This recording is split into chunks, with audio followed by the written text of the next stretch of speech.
Ladies and gentlemen, welcome to the podcast, the Drafted Up podcast.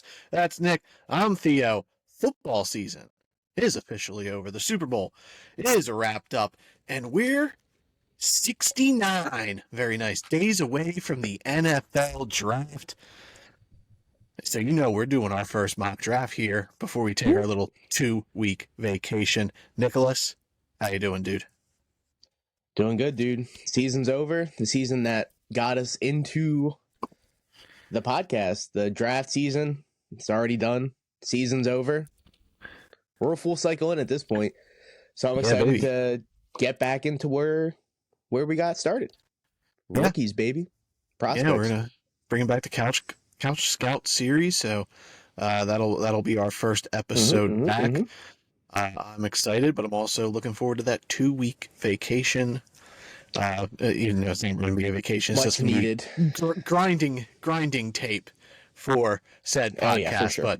But won't have the podcast taking up time into my tape. So before we dive into the Super Bowl, you can follow us over on Twitter at @DraftedUp_pod. You can find the show on YouTube, Apple, or Spotify.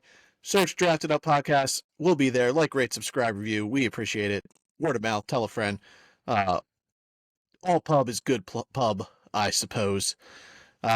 So. Kanye's going through it right now. Yeah. Kanye pub, not good pub. So how about that Super Bowl? Dude, it's unbelievable what we watched on Sunday, dude. Like, I was ecstatic. I loved it. I was thrilled. I didn't really think I was rooting for a team up until the pass interference call on the first drive where the Eagles got fucked over. And my mood instantly switched from there. And I'm like, well, I'm an Eagles fan the next 4 hours. And it was great. They looked unbelievable, dude. Yeah, I don't think anyone saw this coming. 40-22, no. The Philadelphia Eagles beat the Kansas City Chiefs, and the Chiefs did exactly what we said they needed to do to win the game. They had to stop Saquon Barkley because we knew Jalen Hurts wasn't going to beat you. And Mr. Hurts, I apologize. I did not realize the game you had because I was ready to come on here after an Eagles loss and put Jalen Hurts in the same tier as Brock Purdy because I know you hate Brock Purdy, but situations were similar, and Jalen Hurts went out here. He balled out, Super Bowl MVP. So that conversation goes into the back pocket for a long, long time. But yeah, 17 for 22, 222, two touchdowns. He did throw an interception. It was ugly, but he also had 70 yards on the ground, another touchdown. He looked incredible on Sunday. Yeah, the Hurts thing is... He is now in the conversations for borderline top 5. He's arguably right on the outside, but you have the argument that he's a top 5 quarterback. He wins when it matters. He's a big game quarterback. Look what he did in the championship game versus Washington. He balled out. He went into the Super Bowl, both Super Bowls, even the loss. He had really good outings. Jalen Hurts shows up when you ultimately need him to, and that's what you want quarterbacks to do. It's the Eli Manning thing. I really don't care how you are regular season, but when your back's up against a wall and you need a guy to shine, Jalen Hurts right now is that guy. He's a dog. Yeah, and what a game for the Eagles, but the Eagles' defense was, to me, the bigger story. And our dude Cooper DeJean, the pick 6 on his birthday. You love to see it. Coop, we highly rated Cooper DeJean here on the podcast in last year's draft cycle. We both had him in our top 10. I think he was like my first or second defensive player.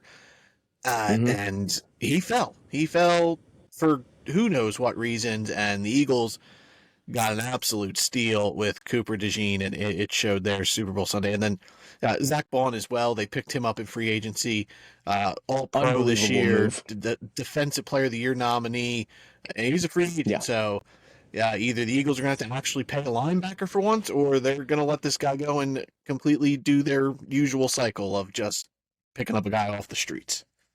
Like they did with him. We'll see what they do. The Eagles are extremely known for not paying linebackers or drafting linebackers early. It's not what they do. But this one might be a little bit different. Yeah. So I'm excited for the Eagles offseason. None of them have played as well as he did. Saquon No, Barkley, they tried to get him going, 25 carries, but only 57 yards on the ground and 6 catches for 40. So the Chiefs defense did an excellent job shutting down Saquon, and things just weren't getting going for Kansas City. Patrick Mahomes was getting beat up. The Eagles were generating pressure without even blitzing, which they hadn't done all year. Yeah. Like Milton Williams, Jalen Carter, Nolan Smith, they were just constantly in the backfield there. Disturbing Mahomes. Xavier Worthy, though, he was the bright spot. Maybe the only bright spot for the Chiefs. The only bright side. 157 and 2 touchdowns. And we weren't high on Xavier Worthy coming into the process. No. And now we got to look at him going into next year. Like, even with Rashee Rice back, is Xavier Worthy still the wide receiver one there? Because, Rice is coming off the ligament injury. So, those take time to develop. Like, it's usually a year after your injury. It's the following year you're better. So yeah, I think going into next year's fantasy cycle, I'm going to value Xavier Worthy more than I am Travis Kelce and anybody else in this offense. I'm gonna have Rice right there with him just because of the stretch Rice was on before the injury. He was unbelievable, dude. He was doing great. But you have to look at how young Worthy is, and he's definitely come into his own in a very quick amount of time, and he's better than I could ever imagine him to be already. Yeah. So, hats off to him for sure. I love when guys prove me wrong. But Mahomes, it's weird. The Kansas City didn't make any adjustments, and they just kept trying to play the same kind of thing, and it just didn't work at all, and they just kept getting body bagged, dude. It was super weird to watch. It wasn't Kansas City football, and the offensive line issues showed up. You expect great quarterbacks to make some type of adjustments. Kind of concerning here. It's not that it's all Mahomes' fault, but a lot of it, dude. Like he played like shit. The 22 points is. They didn't have 22 points. I don't care what the score says. It was garbage time stuff. The score was 40-6. That's what the score was. Yeah, they had the big Worthy bomb going into halftime. And then they got the other Worthy touchdown, then the garbage time play. Like, it was a hell of a play. And then the Hopkins touchdown as well. Just, the game was well over. It was just like the Eagles hit them in the mouth, and I don't think Kansas City expected it. It just felt like they were checked out. Like, I don't know what it was, whether they were just fatigued or not expecting Philadelphia. Like, maybe they just unprepared. I don't want to say that about an Andy Reid team, but they had 2 weeks to prepare. Yeah, they came out flat. Like, I don't know if they were just like, oh, this is a cakewalk. We're winning this third Super Bowl. And they didn't think Philly was going to punch them in the jaw and rattle them like they did. I don't know. It was tough to watch from the Kansas City side, but kudos to Philadelphia. We said hell yeah, dude. on last week's episode that despite being the underdogs in the game, the Eagles were playing better football here in the playoffs than the Chiefs were, but you're not going to make Patrick Mahomes the underdog because Vegas, then you're going to bet all that on Kansas City. But Philadelphia, shout out to them. Excellent game from the Eagles. They put it all together. Howie Roseman, the best front office guy in the league. He wheeling, dealing, drafting pieces, being ahead of the game. And now Milton Williams, who had an incredible Super Bowl, he's entering free agency as well, but they probably drafted his replacement last year in Jalix Hunt. Like, the Eagles are always just one step ahead of things, at least from Howie Roseman's perspective. Yeah. Yeah, and Jalix Hunt was a guy I was very high on, that he had a very high ceiling. He wasn't a big productive guy in college, but you've seen that he had the traits to be able to develop into a really good situational pass rusher in the NFL. And that's what Philly's using him as. And it's amazing that they've already turned him into that year one. Dude, Philly's off. They're very involved in the Myles Garrett talks, dude. That would be insane if they're able to get Garrett with this defensive line. Hey, they have the draft picks to do it, dude. Yeah, so shoot the shot. Trade the first. It's the 32nd pick, and chances are you're going to be drafted in the bottom 5 next year. Yep. I would throw up 2 picks if I'm any contender for Myles Garrett. I'm shooting Cleveland 2 first-round picks. Yeah. Philly has the draft capital to do it too. They're sitting pretty, dude. Yeah, they're always willing and dealing too. So yeah. It'll be an interesting offseason for the Eagles for sure, seeing if they bring back Zach Bond. I expect Milton Williams to be gone. I think he's going to get a hefty deal. I agree. And I liked Milton Williams coming out of Louisiana Tech. So I'm glad he's finally put this all together here and got it going here for Philadelphia. Yeah, I expect him to move on because of how deep this defensive line class is. I expect Philly to really just draft well like they always do. Get a bunch of guys that are startable and practice a cheap squad. Vet. Oh yeah, of course they're always doing that. It goes back to the offseason though, like Philly. I talked about how Philly had, in my opinion, the best draft class out of last season, and it really showed with Quinyon Mitchell and Coop. They were one of the bottom. They were one of the bottom 5 defenses in football last season. And they went out and drafted these 2 amazing young corners and a whole bunch of other guys. And the defense was number 1 as well. 100%. Vic Fangio is probably the best defensive coordinator in football right now. He out-Spags Spag, dude. Like, Spags is arguably the greatest defensive coordinator ever, but Vic Fangio, he out-Spagged him last Sunday, dude. So it was Vic Fangio fun to watch, is the master of stopping Patrick Mahomes at this point. So he's true. He's the one who was in Denver and he started running that too high safety that Kansas City couldn't beat on the D. And now, Mahomes has become more of a game managing type and has beat the too high safety. And now Vic Fangio came out and completely changed the game again and just absolutely obliterated Patrick Mahomes. Their defense played a lot like the Giants' defense, not to compare them to my team, but when we played Brady twice in the Super Bowl, we won because we kept getting to Brady with a 4-man rush. We didn't need to blitz 5 or 6. We had 4 rotation guys that we just constantly kept in and out, keep them all fresh, keep them all healthy. Brady couldn't adapt, couldn't adjust, and that's what happened to Mahomes on Sunday.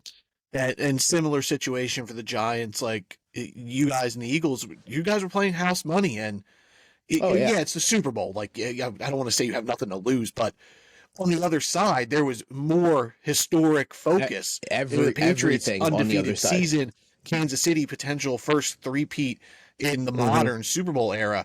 So everyone's focusing on the historic standpoint. You guys are just going out there, and the Eagles did the same thing and just went out and just played incredible football and punched him in the jaw, like I said. Before we dive into the draft, I think last thing we got to talk about the Super Bowl, we drafted our little lineups. My lineup did come out on top. You got me there, dog. Yeah, no thanks to Kareem Hunt. My last round pick, but Xavier Worthy, I wanted to get him, and he pulled out, like I said, 8 for 157, 2 touchdowns. A.J. Brown, he had a touchdown. Jalen Hurts, Super Bowl MVP. Dallas Goedert, I thought it was going to be a big Dallas Goedert game. It looked like it was going to start that way. It didn't, but he did outscore Travis Kelce, so that it did work out in my favor there. And Saquon Barkley, what was your superstar here with Devonta Smith? And I mean, Mahomes was fine as well, but yeah, Mahomes got the Dwayne Bowe treatment. Wow, Chiefs! The Chiefs are just the kings of garbage time. That is outlandish. Dwayne Bowe's a very inside joke thing with our friend group that Dwayne Bowe was only good in garbage time fantasy-wise. But Mahomes really kicked it in high gear on the Eagles' backups. It was nice to watch. Yeah. I've never seen a backups come in a Super Bowl. They came in with 4 minutes on the clock. Kenny Pickett was in this game for the last 5 minutes. Kenny Pickett be playing in a Super Bowl before Lamar Jackson and Josh Allen. What a world. It's insane. Yeah. Speaking of Patrick Mahomes, though, incredible quarterback, and I'm going to take a little dig. He's not Tom Brady. Like, no, he's not. We can stop that. We could stop the whole Mahomes is the for a long time. Patrick Mahomes has lost 2 Super Bowls, and he got blown out and bodied in each one of them. And like Tom Brady's Super Bowl losses, like combined total, is like 15 points. I think it's 15 points in the 3 Super Bowl losses. Which every Super Bowl loss Brady's had has been 1 score, and Brady's had the ball to end the game almost. So he's had a chance to win every Super Bowl he's been in. And Mahomes had the moment. He could have had his Brady 28-3 like the Patriots did with the Falcons. 100%. When the Chiefs were down 27-6 going into half, and it just didn't turn out that way. And it's not a dig at Patrick Mahomes. I just think that's just how much better Tom Brady is than everybody else. No, the Chiefs didn't score until the third quarter. It was 20. Oh, okay, I thought they scored right 20, before 24 nothing. It was 24-0. Okay. It was Regardless, insane. he had his their chance. opportunity. Exactly. This was their moment to do what they had to do. And we even talked about it up until the fourth quarter. I had the Chiefs almost in this game. Like, as long as it was a 28-point spread, I think the Chiefs can score 28 points in a quarter. A quarter, yeah. And they could not adapt. Yeah. And it was... Yeah. And I loved watching it. I'm not going to lie to you. It was fun watching the Chiefs get kind of fucked. Then there's another team that's going to be a team to watch in the offseason because they got the majority of their cap wrapped up in like 5 or 6 dudes. There's talks Travis Kelce. I mean, he could retire, which would help them. But in terms of cap situation, I don't think he does. But I don't think he walks out after that, dude. He's due a ton of money, so there's a chance they might cut him and bring him back. Probably. I think they'll just straight up restructure. I think they'll just restructure his deal. No reason to cut him. We'll see. Nick Chubb, I think that happened too. Yeah. So we'll see what happens there with Kansas City. Kind of an adverse thing. See what they do to move things around. All right. Mock draft time. Yeah. You ready? First one, maybe. Not so fast, my friend. Support our friends over at Cafe Colazzo if you'd like a good cup of coffee to start your day. They use fresh grounds. They get their beans, every Monday, and then you can grind them up yourself. Get that enjoyment of you grinding your own coffee, brewing that up. They got 3 delicious roasts on market right now: a light, medium, and dark. It's good fresh coffee. They're semi-local to us. They're in Philly, which is only 45 minutes. Home of the Super Bowl champion Philadelphia Eagles. So support our friends at Cafe Colazzo. That's COLLAZO. Get yourself a cup of coffee. Use the code DRAFTEDUP for a nice 10% discount, and you'll be supporting the podcast as well. That's Cafe Colazzo, COLLAZO. Get yourself some good coffee. Hell yeah. All right, now it's time. It's time, baby. For our first mock draft. That's first mock on the pod 2025, dude. We've been running a couple here and there last couple of days. Yep. The draft can go anywhere, dude, because free agent sets up a lot. So obviously what we're doing here is what teams need right now. Obviously, we're not counting into where, like, if Russ goes somewhere, Kirk Cousins goes somewhere. Sam Rodgers, Darnold. The reports are out with Rodgers that the Jets aren't bringing him back, which is the smartest decision possible. Go out and get somebody else. Stafford might be on the move. This offseason has potential to be crazy, dude. Mm-hmm. Yeah, there you can see the full draft order for all you visual watchers. For audio, yeah, I got the PFF mock draft simulator up and going here. So let's start this bad boy off. Tennessee Titans officially on the clock. Let's get it. Nicholas, we'll give this to you. That way you can draft for your New York Football Giants, and I can draft for my Minnesota Vikings. First mock, we're not going to do trades. We'll save that for a later date. So let's start it off here. Tennessee Titans on the clock. Where are you going? There's obviously a ton of different places you can go with. There's a lot of reports going out that Abdul Carter is a lot of draft boards, a number 1 spot on a lot of draft boards, over Travis Hunter, over Cam Ward, over Shedeur Sanders, over guys that the rise of Abdul Carter has been amazing over the last 3 or 4 months. It's been hot-shotted. Like, he's been great, obviously, but it wasn't thought that he was going to go 1. And then all of a sudden, teams are realizing how elite this guy is. He's a true game changer. But as of right now, dude, the Tennessee Titans cannot go into next season with Will Levis as their quarterback. I refuse to believe that the Titans would be dumb enough to do that. No team is dumb enough to be like, Will Levis, let's just run it back with him. So unless Tennessee addresses quarterback in free agency, which they might, Sam Darnold, Kirk Cousins, Russell Wilson, Justin Fields, Matt Stafford, there's a lot of quarterbacks out there that are possible gets for Tennessee. But I see his name right there on the board. My number 1 quarterback, Cameron Ward of the Miami Hurricanes going number 1. Huge need for the Tennessee Titans. You called him Cameron. Did you confirm that that's actually his first name? I'm almost positive it is his first name. Don't want a little like Chris Olave situation because naturally you want to call him Christopher and his name's actually Christian. Yes, his full name is Cameron Anthony Ward. Okay. All right. That puts me on the clock here with the Cleveland Browns. I think this is a no-brainer pick here. The Myles Garrett trade rumors, they're all out there. We briefly touched on it a few moments ago. So you hyped up Abdul Carter. I'm in. So good. I was in. He's probably going to be number 1 on my draft board. I see the talent. I see the projection of him being an absolute superstar, and I'm grinding some running back tape. And I also recently watched Will Howard as well. And anytime I get Penn State tape, like I just see this dude running around the field. I'm like, man, he's incredible. That like he distracts me from watching the guys I'm trying to actually watch. I think he's a superstar talent. Sure. If I had pick 1 here, I was Tennessee. If we reversed, I would have went with Abdul Carter. So I'm happy to take him here for Cleveland. Yeah, that's a huge get for Cleveland. Is a big replacement for Myles Garrett. Obviously, there is no replacing Myles Garrett, current Defensive Player of the Year winner. But Abdul Carter is the nope. That's Patrick Surtain, my dude. Oh, that is right. Surtain did win that, even though we didn't call that on the pod. Garrett was favored. Carter's a step in the right direction on replacing Myles Garrett. But even if you don't get rid of Myles Garrett, both of those guys on the same line, woohoo, dude, that would be unbelievable. Yeah. So I'm up here with my New York Football Giants, and unfortunately, Cam Ward's not there. He would be my ideal pick for the Giants if we don't address it in free agents.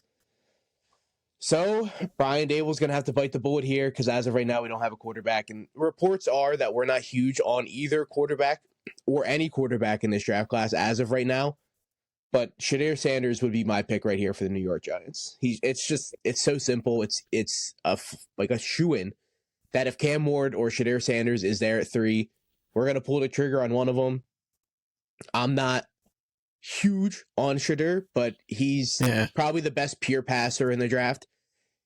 He's got really good instinct. He's got great football IQ. I see the appeal. I just wish he was, a little bit faster with the ball, but he's all right. I get it. I like Shedeur Sanders. I have them much closer than you do, being Ward and Sanders. Yeah, I think there's a closer gap with other quarterbacks in Shedeur than with Cam. I don't think any quarterback's close to Cam. Yeah, see, I differ. I think Shedeur is equal to, maybe even better than Cam Ward. I go back and forth with those two guys, so I am perfectly fine with Shedeur going this high. I think he is a franchise quarterback. I ended up liking the quarterback class more than I actually expected to. So I think there's a couple of guys in this class that I'd be cool with. Not a 3, but I'm saying like if we would trade back into the first, there's a couple guys I'd be all right with snagging in the back end of the first, or even keeping our second and snagging like a Travis Hunter here, or an interior line guy like Mason Graham, or get Tetro McMillan to pair with Malik Neighbors. We've never had a receiver that's 6'4", 6'5", dude. That's just not a giant receiver. Our receivers are all small, so no. I think you could say he is a giant receiver. Ha ha ha ha ha. Okay. All right, New England's pick. New England's on the clock. Now I'm pretty much debated here between two guys. I would love to just throw a wrench in this and go Ashton Jeanty because I get the whole it's a running back, whatever. But I think his potential starts at 2. Like, say Abdul Carter goes 1, it would not surprise me if the Browns just drafted the best player in the draft, like one of the safest dudes in the draft. I think there's really 4 dudes in this class who are just like locked, loaded, safe draft picks. And I think Ashton Jeanty's one of them. And I think New England could take him. Mike Vrabel's there. Get his Derrick Henry in Ashton Jeanty because it's not Ramondre Stevenson. I see the appeal, but the organization, it wasn't the new coaching staff right now, did just pay Ramondre. I think they run it back Ramondre as a starter. Yeah. But you did bring up how deep, exactly, how deep the running back class is just for New England's sake. Yeah. They need a lot of stuff, but I was going to save the thing for Janty, but as of right now, he's my number one guy in the draft. He's my one on the big board. It's him and then Carter. Janty at 2 wouldn't shock me. I think it's 2 to 12. That's where he's going to go. From Cleveland to Dallas, he's not going to fall past Dallas. So that leaves me here between two guys. It's Will Campbell, the offensive lineman from LSU. Whether he plays tackle or guard, New England has needs across the board. Say, Josh Connolly falls to them in the second, you can kick Will Campbell inside, or even Josh Simmons. And the other one is then obviously Travis Hunter. New England is good at corner. Christian Gonzalez is an elite cornerback. He's amazing. So Travis Hunter, you're looking at the number 2 corner for this franchise, and it did come out that Hunter is doing the combine as a corner, so we're not going to see him doing reps. I don't know how you want to look into that. I look at it as he's more refined as a receiver, that he doesn't need to do that. Because I think on tape he's a great receiver. He'd be my wide receiver 1 in this class. New England does need weapons then. So does he become your number 1 wide receiver for Drake May? But I am going to go with Will Campbell because we saw Drake May play last year. That dude was constantly under pressure, and he handled it way better than anybody expected. But let's get him some protection. And last year they drafted Jalen Polk, and I know he was hated there, but that was Jared Mayo. Mike Vrabel's here. I think Mike Vrabel's going to like Jalen Polk. He blocks. He does a little bit of everything. They also drafted Javon Baker. Let's not forget about that as well in the 4th. It's not like they spent a 7th-round pick on this dude. So no, I think we're going to try to protect Drake May here, and I'm going to go Will Campbell. The Will Campbell thing ultimately depends on how teams see him. He's not going to go top 5 if teams only see him as a guard. But there are a lot of people that are heavily involved in mock drafts that obviously are very involved in the NFL and talking to organizations. Daniel Jeremiah is the guy that I'm specifically thinking about. Have Will Campbell going this early, which means for me to believe that teams see him as a tackle. So I love that. I think he should get a shot at tackle. I love Will Campbell. So him going here to block for Drake May for the next decade, please keep Drake May healthy. It's better for the NFL. So Will Campbell's going to do that. I look at it similarly to, I'm pretty sure Mike Vrabel was on the Titans staff when they drafted Peter Skoronski, and you sort of have the same conversation here with Will Campbell. Obviously, the Titans ended up sliding Skoronski into guard, but I think Will Campbell's a little bit better of a tackle prospect than Skoronski was. That I think Mike Vrabel's going to put him out there because he's a smart football player and let him get his shot at tackle. I agree. And worst case scenario, you kick him in and you most likely have a Pro Bowl caliber guard that you got at 4 who's still going to end up protecting Drake May for the next 10 years.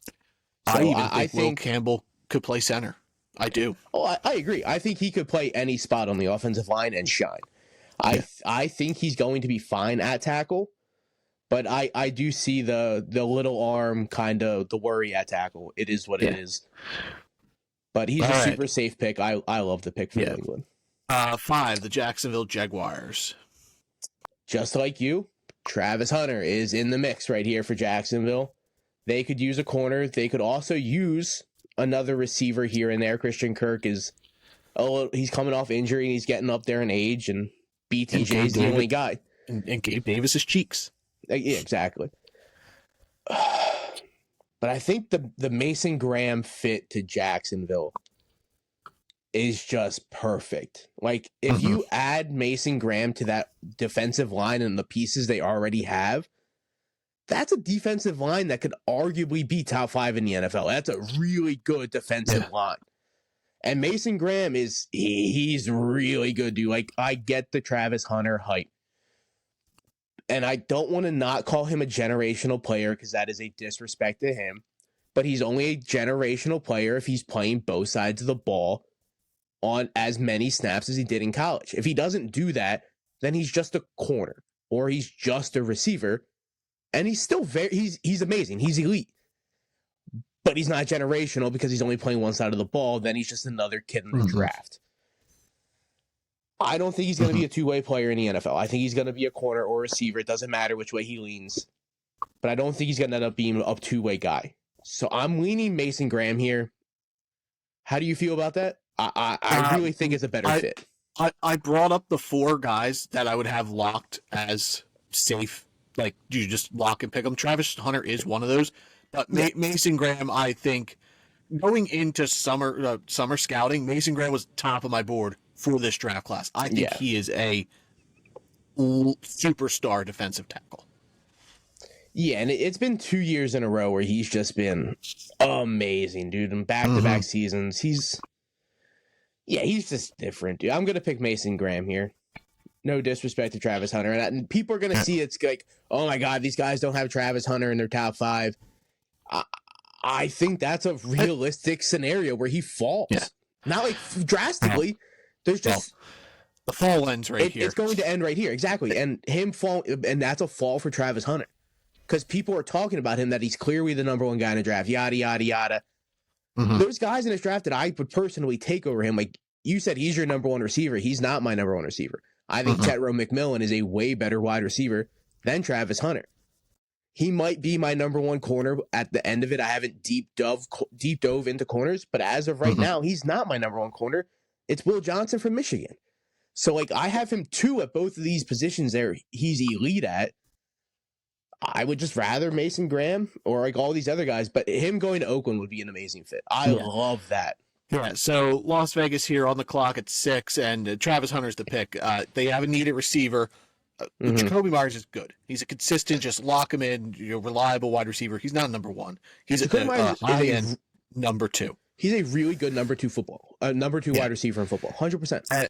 And then they have Brock Bowers. So you have weapons here with Travis Hunter, potentially at wide receiver. There's no quarterback there, but they also need a corner. Like Vegas, their secondary is abysmal. So getting Travis Hunter in-house here could potentially help fill one of those needs, and you can kind of figure out where he plays the majority of stuff based off draft and free agency, who you brought in, who you drafted. I also would not rule out Ashton Jeanty here. If Hunter had happened to go, I think Jeanty to Vegas is a great fit, because we saw what Vegas did with Sincere McCormick and Alexander Madison. They had an effective run game last year with nobody's Jags, with just guys. You get Ashton Jeanty in there. They were Raiders. They weren't Jags. Just but they were nobodies, though. They consistently had fantasy relevant running backs with nobodies. I think Jeanty to Vegas is a really good fit, just because I don't want him to go into Dallas. Yeah. Because I don't want to play him twice a year, but him to Vegas would be... Yeah, and if they don't find their quarterback in the draft or free agency, Jeanty's making Aiden O'Connell's life way easier, because I assume that's who Pete Carroll's going to roll with. Or if they bring in Russell Wilson, he makes whoever is under center their jobs easier, because they can just be like, I have Ashton Jeanty back there. I think Ashton Jeanty, you take away the position, is a generational talent. I think he's on par with Bijan Robinson and Saquon Barkley as elite end prospect at the running back position. I agree. 100% agree. That puts you up here at 7 for the New York Jets. I'd rather not be picking for the Jets. So, like we said, Rodgers isn't coming back. Oh, real quick, back to Oakland or Vegas. Pete Carroll's their head coach now. He started a rookie Russell Wilson, a third-round pick. Yeah. So there's a chance that he gets a second-round quarterback, a third-round quarterback, and ends up starting him, being Dylan Gabriel, who has a ton of college experience. Jackson Dart, Jalen Milroe. Like, there's options in this draft class for Vegas to still walk out of here with a quarterback. Yeah. So I think that's the right move there on Vegas. So the Jets are now up. Rodgers isn't coming back, which means most likely Devontae Adams is going to get cut, which means they have Garrett Wilson. That's it. That is if your boy Malachi Corley. They do, who looked like he did absolutely nothing last year except throw a football before the fucking touchdown. Oh, yep. I hate when people do that. I cannot believe that he was one of those guys that did that. Man, heartbreaking. So the Jets, they need a quarterback, but they also need a good amount of defensive guys. They need some corner help, some defensive line help. Oh, man. I think they would be begging for a guy like Mason Graham to be available here. Could you imagine Mason Graham paired up with Quinnen Williams? Oof. That's nasty stuff for Aaron Glenn. Unbelievable. Do you think there's a shot they would take a Ashton Jeanty? Like Breece Hall has been okay, but he hasn't been great. Not even and that, but it's also Aaron Glenn's there who loves running 2 running backs. Mm-hmm. So Breece and Genty, I don't think it happens, but I have seen a couple mocks where the Jets take Genty, which would be pretty crazy, dude. I'm leading Tetro McMillan here, or Tyler Warren, a guy we haven't talked about yet in the pod, or this mock draft right here. Yeah. I'm leaning a weapon for whatever quarterback they get, because I think they're going to bring in a quarterback. I think it's going to be Tyrod Taylor. I don't. I think they honestly bring one in. I think they're going to be one of the teams that bring in a free agent veteran quarterback.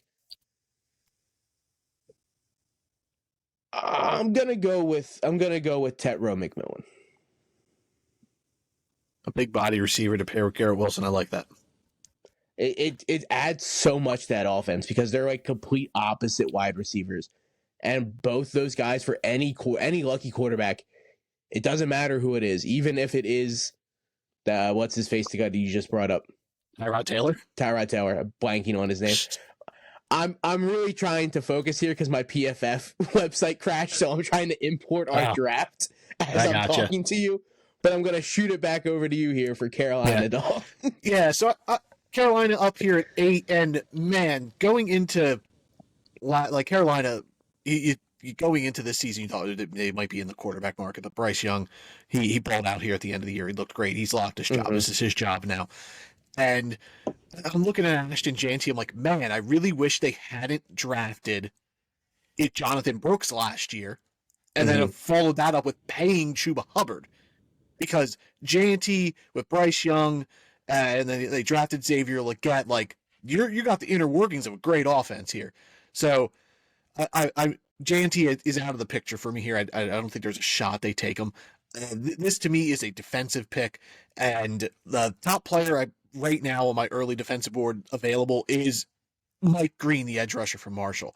You brought him up in the prospect series, and I ended up being higher on him than you were. Like, you were like, oh, probably a second round grade. I was like, no, this dude is lock and loaded, first round pick, and he's going to end up being top 10 on my actual big board at the end of the day. I really think so. Just like early, like watching Mike Green, I think he is a superstar. He reminds me of Brian Burns, who was there in Carolina. So you're going to get an edge rusher. Carolina needs defensive help bad, and generate pressure on the quarterback is the start here. Build the trenches. So I am going to go Mike Green here to start shoring up this defense for the Panthers. I think Carolina almost has to go defense. I would only look at Tetro McMillan if I was Carolina as the only offensive guy I would take, just because I think he adds so much to that offense that it's not already there. Chuba Hubbard proved me wrong all season. So he was incredible. I'm going to be super high on Chuba. I hope he just continues it next season. And I love the Mike Green pick here. That's huge for Carolina. That's something that they definitely need. So now we're up here with New Orleans, a guy at 9, and Kellen Moore, new head coach. They stole the Eagles offensive coordinator. All the coaching jobs are filled out. So Kellen Moore, now the youngest head coach in football, 36. He actually beat Derek Carr in college. So, like, mollywopped him. Boise State destroyed Fresno State. Now Derek Carr might be this guy's quarterback. I think Carr is going to be there next year. I love it as a head coach. I don't like New Orleans specifically, but I think Kellen Moore is going to be a really good NFL head coach. So I think that's actually a great get for New Orleans. Not that I'm specifically hyped for New Orleans or anything. So now we're up here with New Orleans. They can use a whole bunch on defense, dude. I'm not even going to lie to you. This team's pretty rough. I'm looking edge, defensive line. Guys like Walter Nolan, Kenneth Grant a little too early right now. But I am pretty high on Kenneth Grant. Oh, man. Have some input here, TJ. What you thinking? Shamar Stewart feels like a saint. Like, he's just similar build-wise to, like, the defensive lineman they bring in. They just love those bigger, kind of heavier edge rushers who can kind of move around. And he'd be the perfect counterpart here for someone like Cameron Jordan, who's getting up there in age. like they usually don't go after those twitchy edge rushers like a James Pierce. So like if I would go edge, I would lean Shamar Stewart, but I also wouldn't rule out going offensive line here, but it's do you value Josh Simmons this high or Kelvin Banks Jr.? That's exactly, yeah. Or Armin Membu, and that's probably who I would lean if I took a lineman here, but he's similar to the lineman they have. A little shorter in size, smaller arms. You can which kick they him got in if need be. Yeah. But do you really want Trevor Penning to continue to be your right tackle? I don't. So I would rather kick Penning in, start Membu at right, Talise Fuanga at left if I went that way. But I would ultimately I would slide back defense, and I would lead Shamar Stewart or Walter Nolan here for the Saints. I was leaning edge rusher or interior, so the Walter Nolan was one of the guys I was automatically looking at. And Shamir Stewart is usually my second or third edge off if I'm doing mocks. I love Stewart, what he was doing in the Senior Bowl and whatnot. He's proved that he's that guy. He won't be 21 until like November. Yeah, dude. He's good for sure. I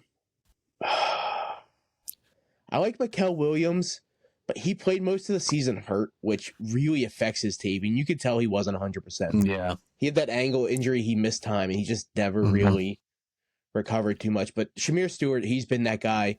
I'm going to go with him at 10 here for New Orleans. Or 9 in New Orleans. All right, so Shamar Stewart, Texas A&M edge rusher to the Saints. All right, Bears. Oh, my God. This is the end of the fall for Ashton Jeanty. Oh, yeah, dude.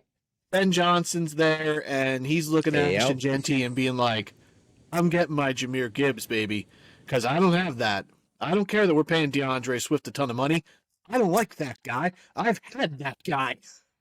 He's getting his Gibbs and Montgomery in one guy, dude. Like, this is a run to pick up to the podium. I know they need offensive line help, but they could address that in free agency. The Bears have $80-some million in cap that they could sign offensive linemen or, try to pick them up through trades or later in the draft. To get Ashton Jeanty in this offense for Ben Johnson with Caleb Williams, you have maybe the most dynamic backfield with Williams and Jeanty there in a division that you need playmakers. Like Minnesota, ton of playmakers. Green Bay, great football team. They got Josh Jacobs, and if they can find a receiver, one of them works now and then. And then obviously Detroit with Amon-Ra, Jameson, Sam Laporta, Gibbs. The list goes on for the Lions there. So they got to run the ball, and they just couldn't consistently do that with DeAndre Swift last year. And I think Ben Johnson is going to get his guy in Ashton Jeanty, the running back from Boise State. Hell yeah, dude. Swift he's fine, and he's going to be a really good number 2 for Ben Johnson. But to add Jeanty to that offense for Caleb Williams, it just slows everything down for him so much more than Ben Johnson's already going to slow it down for him. Yeah. Jeanty in that offense, dude, would be flawless, dude. And that's where I really like to put him in mocks. There, Vegas, Dallas. Guy. Oh, yeah, obviously. You're going to have to play him twice a year. Yeah. That puts you up here with San Francisco at 11. Dude, they need a ton of offensive line help. Their offensive line is a huge issue, and you really seen it last year. So now it really depends on, do they want the best pure tackle in the draft, whoever they see that as, being Josh Simmons, he's not going to be able to kick inside, or Josh Conley, he's a pure tackle, but Banks and Membu are guys that are going to be able to play tackle or kick inside. So I think that's where they're going to lean, because it's a line versatility, and they need so much offensive line help. Yeah, so if the guy doesn't work out at tackle, they can kick him in, or vice versa, kick him out if need be. So I'm looking at Banks and Membu here. I like Membu a little bit more than Banks, but I can see Banks being a little bit higher on pro prospect boards. But I'm going to lean Membu here. I like Membu a little bit more, so I'm just going to go personal on how I have him ranked. No, I like that he can potentially sit behind Trent Williams for a year, If but need be, yeah. I think Membu can come and start at right tackle right away.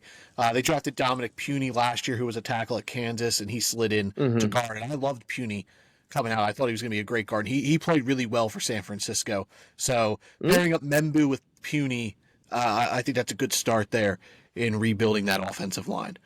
So now, yeah, whichever way they want to look at it, you can kick one of them in, being Pooney in or Membu in, and then the right side of the line will be good because you got the left side locked down. Mm-hmm. Yeah, so now I'm up here 12 with the Cowboys, and no Janty. They're hurting because Janty went, dude. Yeah, I don't think they're going to value someone like Josh Simmons or Kelvin Banks here either. So I'm going to kind of go off the wall. And I think this is going to be just a straight Jerry Jones falls in love with this guy because he's an alien. And it's Tyler Warren, the tight end from Penn State. Are we that confident in Jake? Like, I like Jake Ferguson. Are we that confident that he is a lock and loaded number one tight end in the league? I don't think so. I think I am when I'm Dallas. I have too many more. I have so many needs. You can't draft logically for the Cowboys, and Tyler Warren gives them so much. Like he can play a little running back, he can do a little quarterback stuff. Like I think they're getting Dak Prescott his new best friend with CeeDee Lamb, and Tyler Warren to me is an upgrade over Jake Ferguson. I don't think it's relatively close. Yeah. It's not. I am going a little off the wall here, and I'm going to go with Tyler Warren to the Dallas Cowboys. Yeah, I get the appeal. Tyler Warren's a special player. He's very high on my board. He's higher than 12, I can tell you that. But I would have leaned offensive line or defensive line. I think Dallas is really hurting in the trenches, and they just need to get more physical. Not that Tyler Warren's not physical compared to fucking... Had I not gone Tyler Warren... I probably would have went Will Johnson there. Pair him with Trayvon Diggs. Yeah, I like the Will Johnson. They need a lot on defense too. Yeah, I probably would have leaned edge if I had to go positional. Yeah, well, edge class really deep. So super deep. Yeah, so a little deeper than tight end. Tight end class is great too, though. So that puts you up here at 13 with Miami. Love the tight end class this year, dude. Love it. All right, so Miami, I'm 100% only looking at offensive linemen. I'm telling you that right now. Tua is my main priority, and to protect him, we will do anything we possibly can. So, Josh Simmons only played 5 games at Ohio State, and he still has a mystery knee injury that no one has any idea what the hell is. No one's brought it up. But for I'm going to bring up the Daniel Jeremiah thing. He didn't even mention a knee injury when Josh Simmons was picked in his mock. So I don't even know if it's a concern at this point. I just don't understand. So we just have to wait and see on that. Kelvin Banks makes a lot of sense here because just like Membu for San Fran, he can kick in, kick out. He's a very versatile guy. So it almost falls on what Miami wants here. Do they want a straight tackle? Do they want a straight guard? Because if you want to go straight guard, Tyler Booker's here. Tyler Booker's amazing. Mm-hmm. I think they're going to go with a guy that's a little versatile, can go inside or outside. So I'm going to go with Kelvin Banks Jr. from Texas to Miami. You got to keep Tua healthy, dude. That's the key to everything. Yep. When Tua went down, Miami went down. Keep the man upright. Yeah. So I'm up here 14 with Indianapolis, and this is usually my lock and loaded. Because Tyler Warren's gone. Yeah. Could you imagine a red zone offense of Tyler Warren, Johnny Taylor, and Anthony Richardson? So that's not in the picture anymore. So I'm going to shore up this secondary. They need corner help. Will Johnson's still on the board. I know he was banged up this year, and we're worried about some of his hip flexibility, stuff like that. But I'm not focusing on the 2024 tape, which isn't as good as the 2023 tape. Corners are tough because they fluctuate year by year. His 2023 tape, it stacks up against anybody, and I'm going to buy that. That's more the player Will Johnson is than this past year where he was banged up. So I'm going to take the shot on a guy who could be top 5 on a lot of boards, just overall, and get get a lockdown dude in this secondary for Indianapolis. I love Will Johnson. I get the 2024 tape's not as good, but at the end of the day, it's still fine for what he did. He was hurt. He was banged up. He was still out there producing pretty well. Mm-hmm. That puts you up here 15 for with Atlanta. Hot Atlanta. I got my pick locked in here just based off of our one Falcons friend, Merk. Love you, baby. It's Jalen Walker. It's the guy he's pushing for most, so I'm just going to give him what he wants. And I think it helps Atlanta a whole bunch. He's a guy that can play linebacker. He can play edge. He's a very versatile for a defense. You can move him around a bunch. You can line him up at line, kick him back into coverage. He's not elite in coverage, but he can still hang with some people. He's not great. But he's going to be a really dynamic NFL player. I don't know if he's going to pan out, but he's very interesting. He has a extremely high ceiling. So I get the pick here at 15. You just don't know if he's going to be able to play edge or linebacker. Which one is he going to be able to play more so than the other? But I just see his versatility, and I think he's a guy that's going to end up going pretty early in the draft just based off what he can do. And he did it at Georgia at a high level. Yeah. Now, Jalen Walker, he's an enigma for me. I just can't figure out whether I like him or if I hate him. He's going to be someone I have like the weirdest relationship with through the whole draft cycle. I'm not sure. Right now, I'm looking towards I don't see it, but there are times like I've seen stuff and I'm just like, dude, this guy's a freaking incredible athlete, and buy into those traits. That puts me up at 16 here for the Cardinals, and I kind of like the idea of bringing Emeka Ibuka in and bringing him back with Marvin Harrison, but the Cardinals just need a big fat ass in the middle of their defensive line, just a fucking truck, and you're getting just that with Kenneth Grant, the interior defensive lineman from Michigan. Like, this dude's as close as you're going to get to a guy like Dexter Lawrence in this class in a long time, but he's not sexy Dexy. No one's sexy Dexy. That dude's he can pull a house out of the foundation.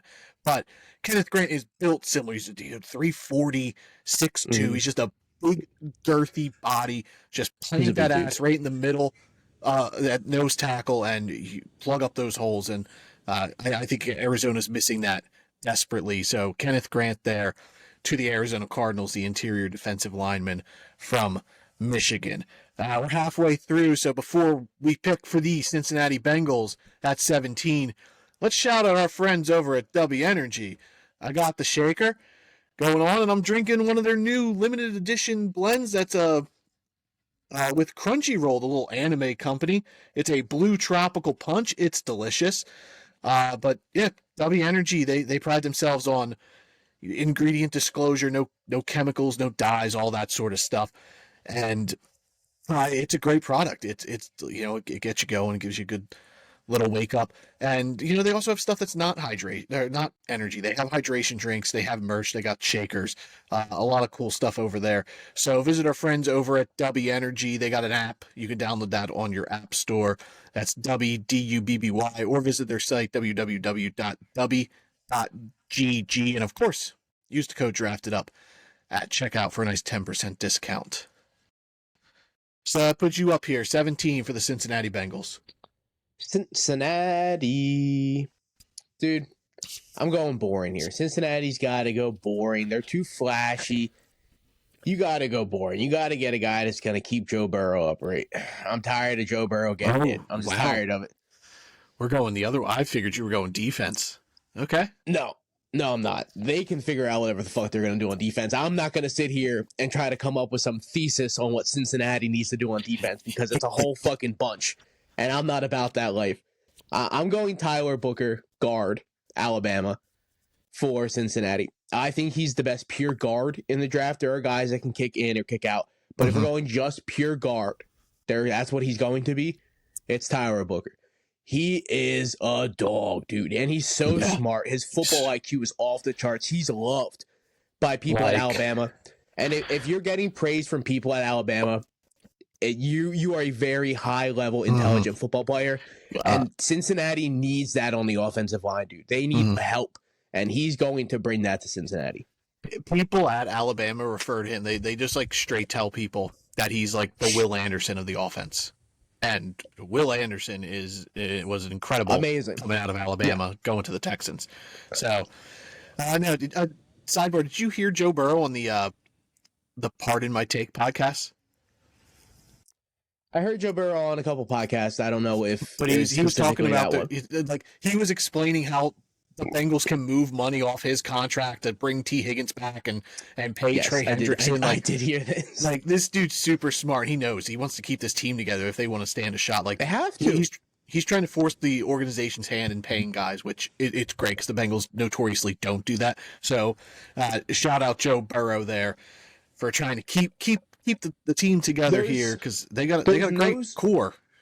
There's no such thing as not enough money to be able to pay these guys. Someone broke down Philly's roster. They have 7 guys on their roster that Philadelphia is paying. Well, Philadelphia has 7 guys on their roster that they're paying over $50 million. Cincinnati has 2, and it's Joe Burrow and Orlando Brown. Like, they have money, spend it right. Hook up Chase, hook up Higgins, hook up Henderson. Pay your people. What are we doing here, Cincinnati? Stop being so cheap. Yeah. Bold of their captain linebacker, Pratt, to request a trade after they had a historically bad season. I get it. Yeah. So I'm up here. Defensive star is going to want to play there. Yeah. It's just not going to, it doesn't vibe. 18 for the Seahawks. I'm going to get them some defensive line help, and I'm going to go with Michael Williams. Kind of get them just a tradesy dude for Mike McDonald, who, is a defensive guy who was in Baltimore, was in Michigan. So get him kind of a tradesy dude who can kind of work with edge rusher from Georgia there, Michael Williams. Hopefully he's healthy and he can bring some serious pass rush here to the Seattle Seahawks. I dig it. He played hurt, and you could really tell he wasn't 100%. But like you said, he's got traits. He's got everything that you can't teach. So you get him on a great defensive line coach. Seattle's known for defense. So I think he could fit in very well there and be able to develop. I dig the pick. Yeah. I watched a little bit of him before I found out he was hurt, and I asked you about him, and I was just like, I just don't see, he looks like, I don't know why he's getting first round hype, and then the stuff came out about the foot injury, and I'm like, okay. I kind of see it now. I watched some of his stuff from the year before, and I'm like, wow, the burst is there. Real toolsy, traitsy player in 2023. Yeah. All right, you're up 19 here for Tampa Bay. Oh, man, I'm leading some type of edge. Walter Nolan's here. James Pierce Jr. would be a decent fit.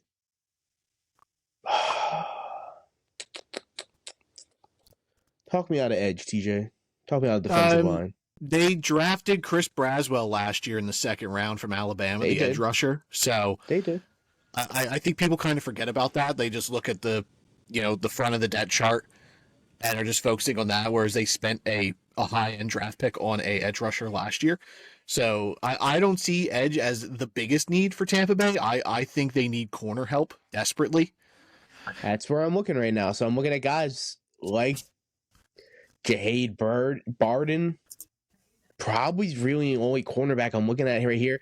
Siobhan Rebels hooked with injuries. Benjamin exactly. So those are guys right there with Simmons, the offensive tackle from Ohio State. There's just so many question marks on these guys to where their range is going to be first round if they're completely healthy, but they're going to fall out of the first if there's some type of little bit of injury still connected to them. So I'm going to go Jahad Barron, Texas corner. I think he's the safest bet corner-wise that's left on the board after and Travis Hunter. I love Jahad Barron. I brought him up in our prospect series. He brings you versatility too. He played safety for a long time, and then he was just pretty much like a hybrid safety nickel role. And then this past season, they moved him to an island outside corner, and he was the best rated corner through PFF. The dude is superstar. Yeah. So I think at 19, he's great value here for the Bucs. He also kind of screams like Bucks defense. Like he's a guy that's going to fit very well into that defense. Yeah, exactly. He's a dog, and he's going to do whatever's needed on the defensive side of the ball. Yeah. All right, that puts me up here for Denver at 20. Malachi Starks, good value here, but Sean Payton, I don't think he's going to value a safety in the first round. I think for a safety to go first round, they got to be like this real unique prospect. I think Starks has a little too many questions. He misses tackles. Luther Burden here also, I kind of like that fit, but they have that sort of on the roster already with Marvin Mims. I just want to if you're going to glean receiver, I think Emeka Egbuka fits so well here in Denver. I would definitely lean Egbuka over Burden for Denver, but I also think Matthew Golden would be a nice little. Yeah, I like Golden here, but I am going to go tight end. I'm going to get Sean Payton, his Jimmy Graham, and Colston Loveland, the tight end from Michigan. I have a first round grade on Loveland. I think, the hype on Tyler Warren's kind of just forgetting how good Colston Loveland is, and I think at 20 here, it's great value. Plus, he steals him from the Chargers, so Harbaugh can't get his little Michigan guy. So I'm going Colston Loveland, the tight end from Denver, or to Denver from Michigan. I think we've successfully taken all of the Michigan guys away from the Chargers, so I'm very interested to see what we do there. I'm up here with Pittsburgh. At 21, Obviously, quarterback questions with Russ and Fields, what the hell they're going to do there, quarterback. I'm not going to address that. I am going to address offensive side of the ball, though. The guy I brought up to you about going for Denver, I think Emeka Egbuka fits flawlessly here in Pittsburgh. There are rumors that they're trading George Pickens, that they're tired of his shit, his on-field shenanigans. Pittsburgh just getting tired of their wide receiver.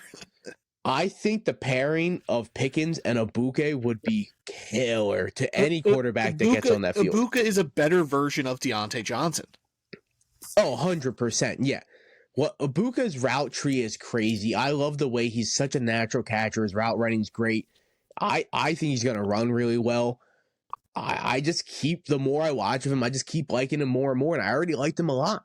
So I think here's Pittsburgh. Pittsburgh's not known to go receiver in the first round. They're a trench kind of guy. But I kind of think they need to go offensive playmaker here. You need to start going fancy here with some of these spots. They're pretty good offensive line-wise. Get a quarterback in there. Bring back Najee if need be. You're kind of cooking. All right. Emeka Egbuka, lock it in? Yep. All right, that puts me up here 22 with the Chargers. I know you can use a receiver to pair with Laddie Daddy, but Luther Burden and Matthew Golden are I think, just two similar styles to, Ladd McConkey. They do their best work underneath. So I'm going to shy away from them. I do like the idea of putting Walter Nolan here and just getting Harbaugh, just an athlete on the defensive line there, because they do need line help as well. But I think I'm going to throw a real curveball here.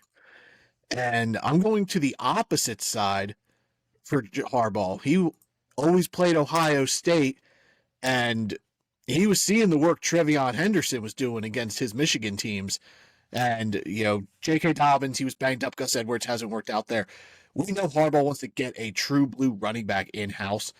I think Trevion Henderson has those capabilities, and I'm going to make the reach here, and I'm going Trevion Henderson to the Chargers at 22. A little bit of a reach for sure, but I do end up thinking another running back goes in the first, being Omario Hampton, Henderson, Caleb Johnson. I think one of those guys falls on the back end of the first. I think one of these elite teams are just going to fall in love with one of these running backs towards the later end of the first. And there's a lot of good ones. So a good team's going to have to pull a trigger and get the one they want, because they're going to start falling in the second, dude. A ton of these running backs start going second, third round, and they're going to go fast. Yep, and that puts you up here 23 with the Green Bay Packers. The Green Bay Packers, who are always incredibly boring to draft for. As you see here, their little team needs a receiver. I don't think that's right. They have a good receiving group. They just need to stay healthy. I get Josh Jacobs came out and said they don't have a 1. They don't have a 1. And I will agree to that statement. They don't have the alpha 1. But I'm sorry, Luther Burton's probably not going to be an alpha number 1 wide receiver. Yeah. I think he adds to the wide receivers that they currently already have. I think Luther Burton is a very similar player to Jordan Reed. Jaden Reed. So I think wide receivers just off the board here. There's no pure center in this draft that's going to go in the first, so that's off the board. So I'm looking at edge, I'm looking at interior, I'm looking at corner. I'm kind of leaning edge. We got James Pierce Jr., Jack Sawyer, Nick Scranton.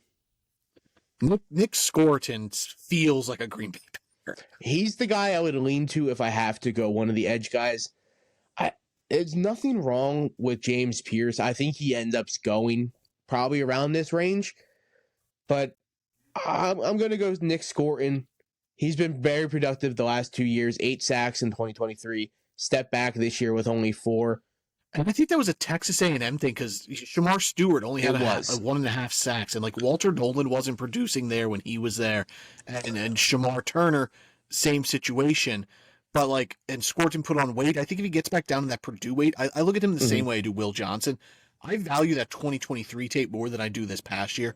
I think he's more of the Purdue player than he is what showed at Texas A&M. And I think Scranton, you could see a fall because of that.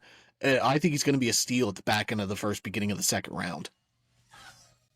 I do think both Texas A&M guys go in the first, but Scranton was way more productive than Shamar Stewart. Yeah, hey, Scranton was college career way more productive. So even the 1 year together at Texas A&M, he outproduced him. But Scranton's just got the traits behind him. But I think both guys are really, really good. And to get him at 23, being Nick Scranton, great get for a Green Bay. They definitely need defensive help for sure. All right, I'm up here with my Minnesota Vikings at 24, and this is really 3 people. Malachi Starks is a possibility. Okay. Harrison Smith, he might not be there. Cam Bynum, he's a free agent as well. So he's in the running. Gray Zabel is another one. The Vikings need interior offensive line help. Gray Zabel gives me that. But I'm going to go true to my board. The Vikings need interior defensive line help. Walter Nolan is sitting here. I have Walter Nolan as a top 10 guy in this draft class. He gives them athletic presence. The Vikings, defensive interior guys are more just bigger, beefy guys. And I think Walter Nolan gives a guy to Brian Flores who can generate pass rush from the interior. He can kick out the edge in, passing situations. He could play, defensive end on the front there. And, he's a great athlete. I spotlighted him a few weeks ago. I think Walter Nolan here at 24 to Minnesota would be my dream scenario for the Vikings. So I'm going to lock that in. Run the card up. Walter Nolan, interior defensive lineman from Ole Miss to the Vikings at 24. Phenomenal pick, dude. He's one of many Ole Miss guys that I have fallen in love with over the process this year. I really like that pick. I think he's obviously going to help your amazing defense as it is. You got a great coordinator who knows how to do freaky blitzes, dude. I think Walter Nolan would be phenomenal add to that defense. Yeah, that puts you up here 25 with the Houston Texans. You mentioned Gray Zabel last pick with you guys. He's always my pick here for the Texans, but I'm switching it up, baby. Okay. I don't know if they're bringing back Steph Diggs, dude. And I see his name right there on the board, and you're scrolling past him. I think Luther Burton's the pick here for Houston. Even if they bring back Steph Diggs, it's probably only going to be for another 1-year deal. And most likely, Tank Dell's probably not playing. Yeah. No, even if he does play, he's probably not going to be 100%. I would love to see Tank Dell eventually back at 100%. He's one of my favorite players in the NFL. It's not going to be this year, unfortunately. So Luther Burton slides beautifully next to Nico Collins. I think that's a phenomenal pairing with Stroud, Nico, Burton, Joe Mixon. That's an offense that can cook. Even if you bring back Diggs, that's a really good receiving crew. So I'm going to go with Luther Burton, the third. Yeah, wide receiver from Missouri. That's a good get for the Texans there. Great get. This pick here is easy for me for the Rams at 26. I'm going with Josh Simmons, the offensive tackle from Ohio State.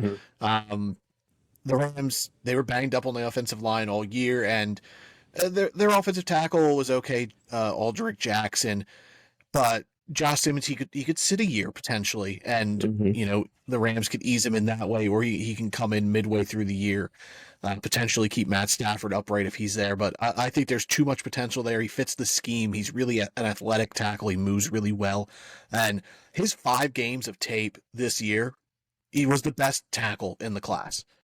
So you're getting here at 26, you get the injury discount. So I'm going to take that risk on him and go with Josh Simmons, the offensive tackle from Ohio State, to the Rams at 26.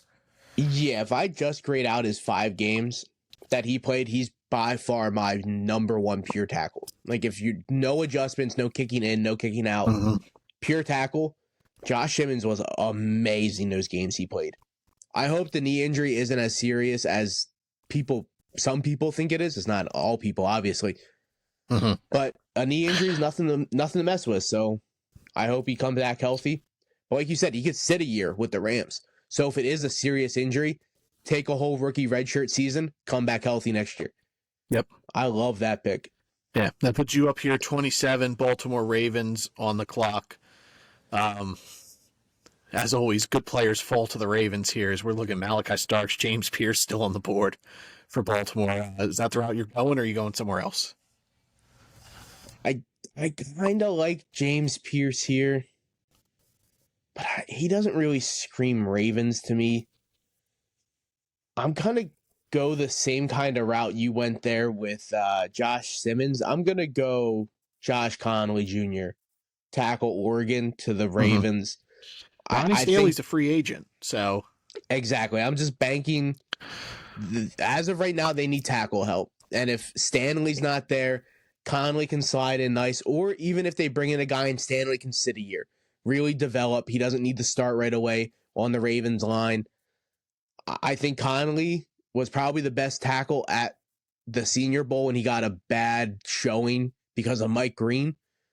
But you take away that one play where Mike Green bulldozed him, Josh Connolly was great. He was great. He was amazing. But that one clip is going to live with him forever. And because of that, it is what it is. But at the end of the day, he's still a first-round tackle. And a really good team just got him here, and they're going to be able to develop it. That puts me up at 28 with Detroit, and this is a no-brainer. I'm staying with offensive line, the little run we're on here. And Gray's able, he's listed as a tackle here on the site, but he's going to be an interior guy, whether that be center or guard. Both needs for Detroit. North Dakota State offensive lineman Gray's able, had a great Senior Bowl. You spotlighted him in our prospect series.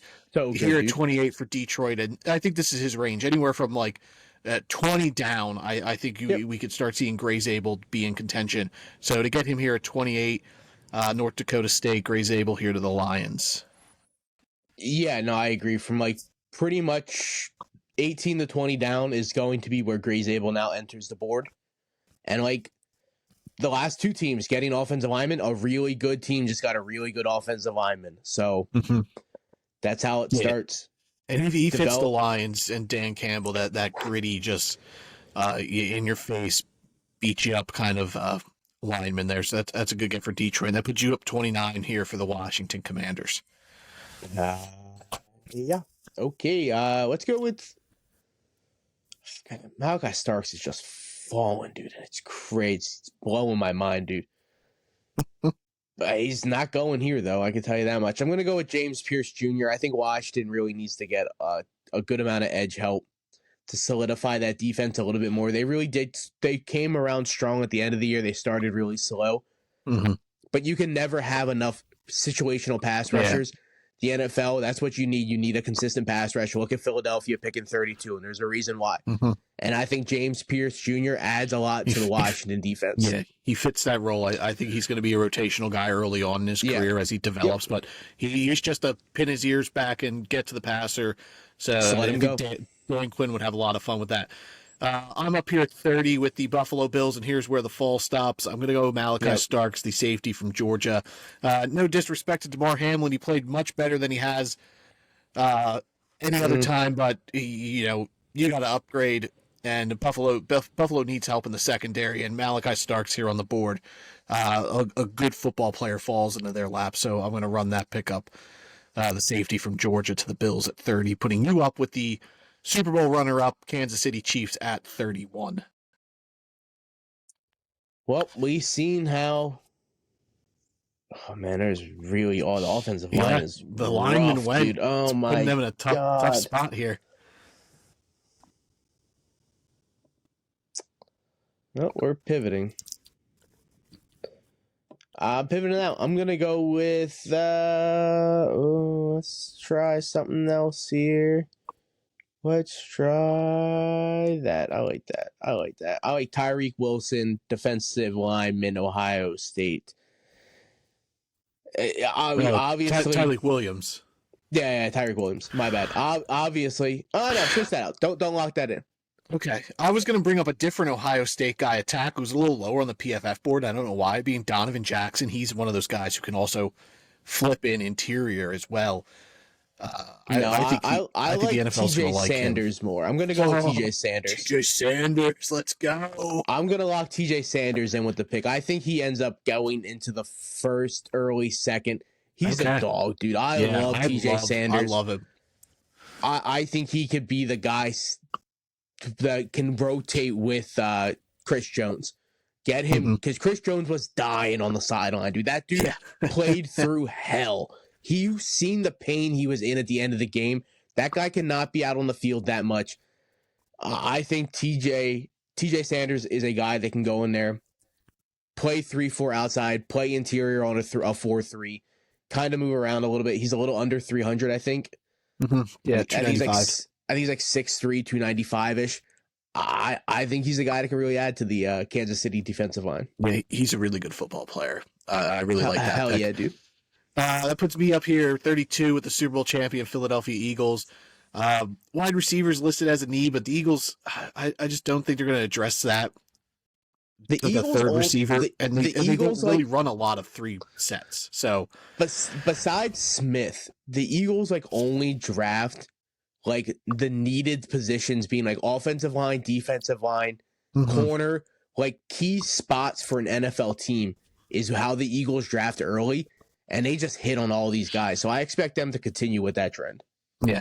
So, I want to look at linebacker, but they're not going to take one. I really like Demetrius Knight from South Carolina and Jahad Campbell from Alabama. He's athletic. Jahad Campbell is good.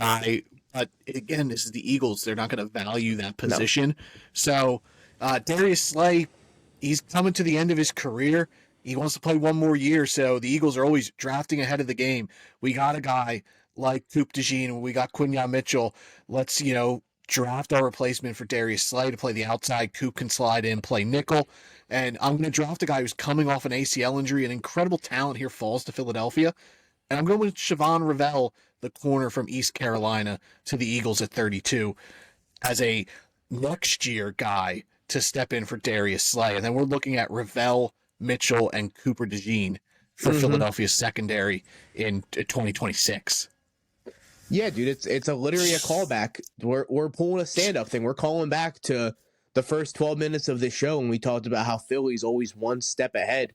And now they're drafting Siobhan Revelle, who, hey, you don't need to play. Even if you are somewhat healthy this season, because he's coming off a huge knee injury, if you're somewhat healthy, you don't need to play, my guy.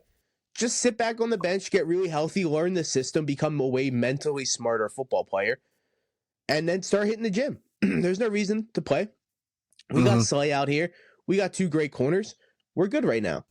And then next season, the 3 of those guys being Coop, Quinyon Mitchell, and Siobhan Revelle, dude, that secondary would be brutal to play. And I would have to do it twice a year, dude. So, there we go. First mock draft in the books. You visual folks who are watching, you can see all of our picks here up on the screen, but for you audio only folks, I'm gonna test these vocal cords and go off. Number 1, Tennessee took Cam Ward, the quarterback from Miami.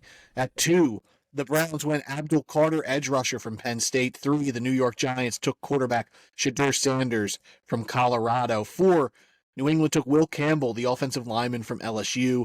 At 5, the Jacksonville Jaguars went interior defensive lineman Mason Graham from Michigan. 6, the Las Vegas Raiders went Travis Hunter, the corner wide receiver prospect, a 2-way player from Colorado. At 7, the New York Jets went Tetaroa McMillan, the wide receiver from Arizona. At 8, Carolina took edge rusher from Marshall, Mike Green. And then at 9, the Saints went edge rusher from Texas A&M, Shamar Stewart.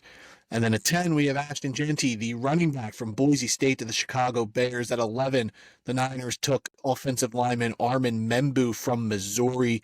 12, my wild card pick, the Dallas Cowboys went tight end Tyler Warren from Penn State. 13, Kelvin Banks Jr., the offensive lineman from Texas, to the Miami Dolphins. At 14, the Indianapolis Colts took Michigan corner Will Johnson. The Falcons at 15 went edge rusher linebacker from Georgia, Jalen Walker. At 16, the Arizona Cardinals went interior defensive lineman Kenneth Grant from Michigan. 17, the Cincinnati Bengals took offensive guard Tyler Booker from Alabama. 18, the Seattle Seahawks go edge rusher Michael Williams from Georgia. 19, the Tampa Bay Buccaneers draft Jahdae Barron, the corner safety combo from Texas. At 20, the Denver Broncos took tight end from Michigan, Colston Loveland. Back-to-back Ohio State guys here. 21, the Pittsburgh Steelers draft wide receiver Emeka Egbuka. And at 22, the Los Angeles Chargers take Travion Henderson, the running back, both from Ohio State. 23, the Green Bay Packers take edge rusher Nick Scorton from Texas A&M. At 24, the Minnesota Vikings take the defensive interior lineman from Ole Miss, Walter Nolan. 25, Houston Texans, Luther Burden III, the wide receiver from Missouri. 26, the LA Rams take offensive tackle Josh Simmons from Ohio State. And then the Ravens at 27 also go offensive tackle Josh Connerly Jr. from Oregon. The Lions at 28 take interior offensive lineman Gray Zabel from North Dakota State. Washington Commanders at 29 go James Pierce Jr., edge rusher, Tennessee. Buffalo, with the best player available, safety from Georgia, Malachi Starks at 30. TJ Sanders, the interior defensive lineman from South Carolina, 31 to the Chiefs. And at 32, the Super Bowl champion Philadelphia Eagles draft Siobhan Revell, the corner from East Carolina University. Oh, yeah, baby. So, First mock in the books here for the Drafted Up podcast, and we're going to take a nice little break. So we'll be back in 2 weeks' time. Combine's coming up. The NFL Today put out the list of all the players that were invited to the Combine. There was a running back on there who I had no idea who he was, the Ole Miss running back. So I can't wait to add him to my watch list. Oh, yeah, for sure. So we'll be doing that Combine stuff. So we'll see you guys here in 2 weeks. Thanks, as always, for joining us here at the Drafted Up podcast. You know where to find us at DraftedUp_pod on Twitter. We're over on Apple, YouTube, and Spotify for the show. Search Drafted Up Podcast, like, rate, subscribe, review. Spread the word. We appreciate you guys. Thanks, as always, for listening to the podcast. We'll catch you in 2 weeks. Adios. 2 weeks. Adios, y'all. Bye.